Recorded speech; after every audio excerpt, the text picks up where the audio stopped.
जी नाज़रीन, दुनिया भर की तरह ज़िला टंडो अलैयार में भी आज माज़ूरों का आलमी दिन बनाया जा रहा है। इस वक्त मैं टंडो अलैयार के दारुल स्कूल में मौजूद हूँ, जहाँ पर ये वाक़ का इंतज़ाम किया गया है। इस वक्त मेरे साथ दारुल स्कूल के हेड मौजूद हैं इमरान, उनसे जान लेते हैं आज आलमी दिन के मौके पर वो क्या कहते हैं। जी आप बताएँ कि आज बच्चों का माज़ूर का दिन है, आज क्या कहना चाहते हैं? अस्सलाम वालेकुम।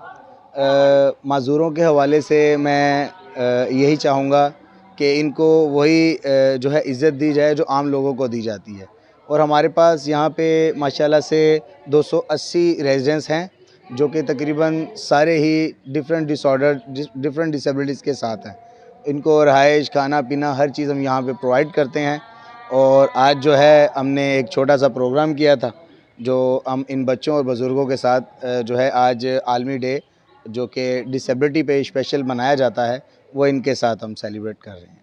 जी आपने उनकी बात सुनी, इनका यही कहना था कि 200 से ज़ायद हमारे पास माज़ूर बच्चे हैं, जिनकी आज जो है कि आज दुनिया में आलमी दिन के मौके पर इनकी जो दुनिया में आम इंसान को जो है कि इज़्ज़त दी जाती है, तो उसी तरह से इन बच्चों को भी वही इज़्ज़त दी जाए। माज़ूर जो हैं कि ये भी किसी से कम नहीं है। दुनिया में जिस तरह से माज़ूरों की हौसला अफ़ज़ाई की जाती है, मगर हमारे पाकिस्तान में जो है कि माज़ूरों के लिए कोई भी यहाँ पे इंतज़ामात नहीं किए जाते। इसी हवाले से कि दारुल सुकून जो है कि 200 से ज़ायद जो बच्चे हैं, इनकी देखभाली कर रहा है। जी।